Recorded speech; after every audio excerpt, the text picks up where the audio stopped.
Hello and welcome back to the Treasured Page Spring Swap. I'm Melanie and here I am looking at the wonderful things that I've received in the March project from the fantastic Pat Page. So this is a fabulous little bundle here. Now this is our little scrap trays that we made back in the autumn. Now of course part of the challenge here is to use the things that we've been sent to try and incorporate them into the project. So keeping them all together, keeping organised is really key to being able to then not be overwhelmed and to be able to add them to the signatures. Now in my mind when I first started this I thought for the spring project we'd have 3 signatures and then we'd bind them into a journal, and at the end of the 3 months you can say that is your complete project. And it's quite fun to have seasonal journals, so that's the sort of the thought behind it. So 3 signatures to 1 journal, and each signature will represent a project from the 3 months that we have. But we will be building our journals in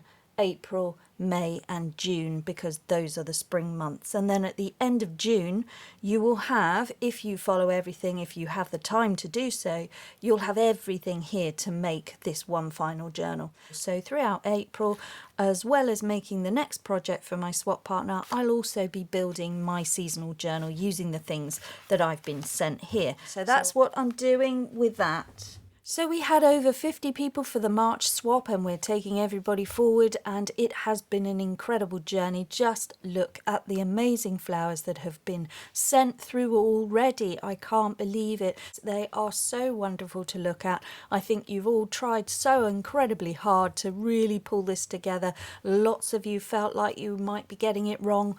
Just to let you know, you can't get it wrong. It is just about you pushing yourself and seeing what you can achieve and feeling that joy, that accomplishment. So well done to everybody who had a go at making the petals from scratch. Really brilliant. I loved seeing the photos. Lots of different ideas. You do not have to do what I do, but I'm so thrilled that some of you embraced that and had a go. But what I'd like you to do is just do your own take on things. But here in the UK, we have seen the first of the bumblebees and the weather is improving. So there is hope, the world is turning and you will have better days. So we've been looking at flowers for March. We are going to continue with that theme. We are going to add to it. So we've got flowers as a prompt. We're now having another prompt, and our prompt for April is going to be announced by Maggie. Here we are.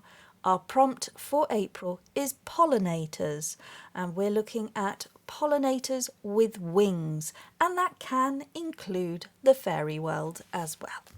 For our April project that will be received in May, we are going to be taking inspiration this month from this book, particularly a quote from this book.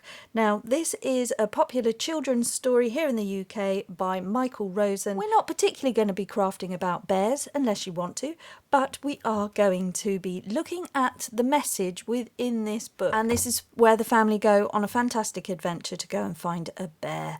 And they have to go through all sorts of things. They have to get through long grass, they have to go through mud, they have to get through water, they get soaking wet, they go through the mud, they get all blown around, and they have to go through the creepy scary woods, they have to trip over things, they have to go through the whirling swirling wind, and they then get all cold. So they have to go through all of these things on their adventure, and it's a bit like our crafting adventure. So here we go. This is the idea from the quote from the book. We can't go over it, we can't go under it. Oh no, we've got to go through it. So we are looking through something. This is the idea. We're going to be looking through something to the other side. We've got to go through it. So this is the idea for our new page spread coming from that quote, that we've got to go through it. Now we all have to go through rather a lot to get to the other side. So for our April project, we're going to be taking a page, we're going to be decorating that, and this is what we're going to be sending it. We can't go over it. We can't go under it. Oh no, we've got to go through it.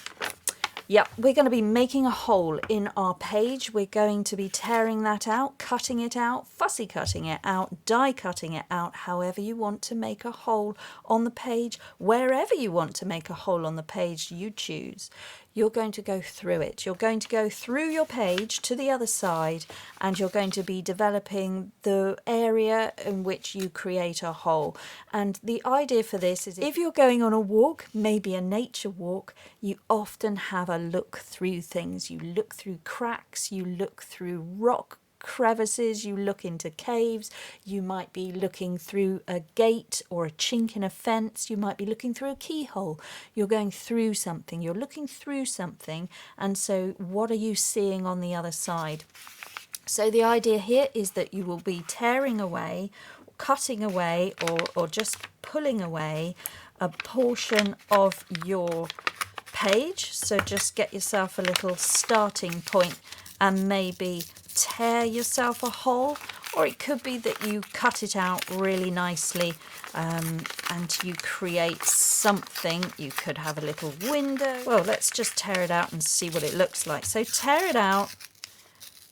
So maybe tear it out and look at that and then see what you could do. What does that look like? What is it? Bearing in mind that we've got to think about pollinators this month, so we're going to be very much looking at the organic nature of that.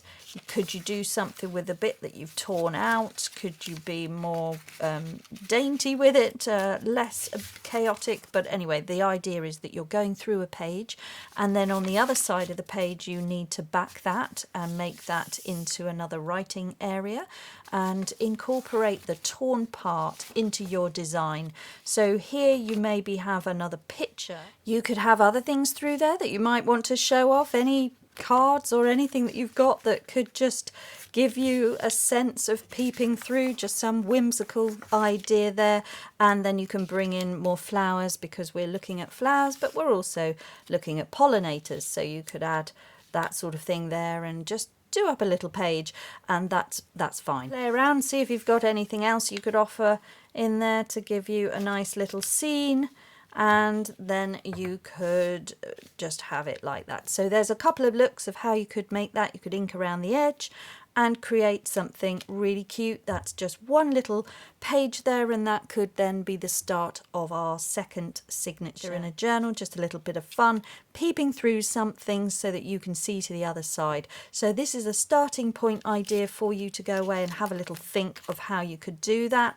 And then on the back, when we turn it over, you're going to have it like that. So you want to think about something to cover that up and then just sort of make it so that never happens. So you either back it with another piece of paper and create writing space, or you could have another piece of ephemera where you put over the top maybe an envelope and you cover up whatever it is that you've backed your front with. You could then have that as an envelope. And again, you can think about the theme of the pollinators and perhaps add something there that covers that up. Potentially that could be a belly band and something that is good. You don't have to do that front cover. You could go here and go through there, but do one of the pages. Again, you could even do it on the back and have it that way. So wherever you want to put it, that would be fine. I'm just suggesting that that might be a nice idea for one of our signature front pages. So that's a good idea there. It always takes away the pressure of having to figure that out. Somebody else has done it for you. So that was really nice. Okay, so here I've got a decorated bag and I've got the wings in there, so you could have it like that and maybe think about fairies, but certainly bringing in the winged pollinators, bringing wings to the project is a nice idea. So it could be like that, and then there's a nice little bag there that's been added in. It's just an idea, and we'll leave those blank. You don't need to do those. So this is just one page that's going to be added to the journal, and then that will be where you'll put other papers to bind in. So it then comes over and you just play around with the idea of what you might want to have just peeping through. Okay, so hopefully that gives you some ideas there. Now the second part of our go through it page is we're going to be attaching on this edge, on the spine of the page, a ribbon which will then form a page finder ribbon that will come in the centre of our signature here, but also the centre of our journal. So this ribbon will live here. Let's just use this one as an example. Let's say we've got this ribbon, it attaches at the back, and this is the ribbon that then we can then find the pages in our journal. When it's all bound together, we'll have this. From here you could stick things onto it. So it would look like that. Now I'm sure we're all familiar with a ribbon that comes in a book and it is attached into the middle, so it's the centre, and it's usually attached onto the text block at the back, and then it just drops in, and from here it can be moved all around the pages to be a page divider, page finder. Okay, so that's that idea. This comes from this lovely book. If you want to screenshot that, look at this. It is gorgeous. Let's just find the pages here. It's too lovely to cut up, but it is really rather special. So that was really nice. That came out a couple of years ago. Lots of nice woodland things in there. Very, very inspirational. So that's Secrets of a Devon Wood, my nature journal by Jo Brown. Absolutely stunning. And of course this is what we're making. We're making a nature journal here. So we're going to have our ribbon that goes in the centre. You leave a little bit at the top, and then you can fix that over here. So we'll just do this as a demonstration one. I'm just putting this in there like that, so I'm gluing that down. If you've got a nice bit of ribbon, that would be great. This is too wide really for what we're doing. It could be embroidery thread or floss that you've plaited. It could be anything like that. Just have a look and see what you've got. Sometimes we get these very fine ribbons that come off of clothing when you buy them from the store, and it's the ribbon that helped to keep it in place, hanging when it was in the shop. So you could use that. You could cut that off if you've got anything like that off of a new top. That's the sort of thin ribbon that you might be able to find. I've got loads of it somewhere, but I can't remember where. So I'm just showing you this. I would then cover it up with a piece of fabric or lace, or in this case it's sari silk. So I'm just putting this down as a demonstration, just to give you a rough idea of how you could tackle it, and then you can see how you might do that. Be nice with a bit of fabric there, probably in a different colour. See what complements it, what you've got. Okay, so that brings that round, and then you would trim it accordingly. So let's just do that. Okay. Very roughly put together, this one. It's just hopefully giving you enough of an idea. So just to recap, we are sticking with a vintage botanical vibe this month. We're going to be looking at pollinators as our prompt, and particularly focusing in on ones with wings. Alongside the go through it portion of the page, we're going to be building in a page divider ribbon, which is going to be set on the side of the page. And then on the other side, you're covering up your work. So this is how it all appears. You'll have a ribbon attached to the front, and you will have something that hides the work behind here. But if it's something interesting, that could incorporate it. We've got a poem here from a flower fairy. That's quite nice. But I'm still going to cover it up at least with something that flips up, and then this would be the ribbon. Now for your central ribbon, you can of course attach something to it. Here's a little idea from my ideas book, which is the Marion North Journal. You can do something like this on the centre, where you've got the wings of the butterfly. They could be attached to your ribbon, so that you've got something quite fun, and it's not just a plain ribbon. So you've included bees or butterflies or birds, something on there that keeps it flat, but it's still a movable ribbon throughout the journal.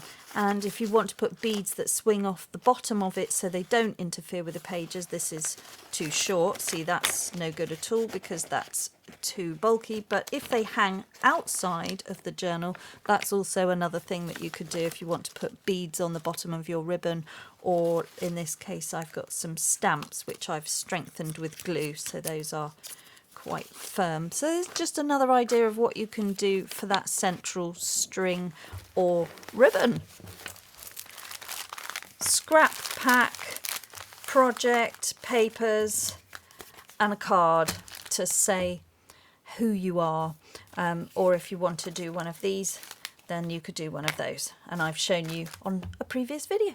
Okay guys, so hopefully you have fun with that, making a go through it page with a ribbon attached. All right, have a lovely time, and I will be back and I'll show you how I piece mine together to give you a little bit more inspiration, but there's no more to it than that. You're just going to have a play and see what you can do to work within the theme of our pollinators with wings. So these little parcels, when they're received, they mean so much.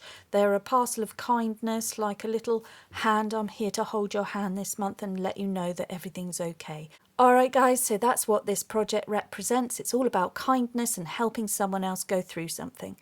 I will see you in my next video. Thank you very much for watching, and beyond everything else, just slow down and make crafting time for you. Bye bye now.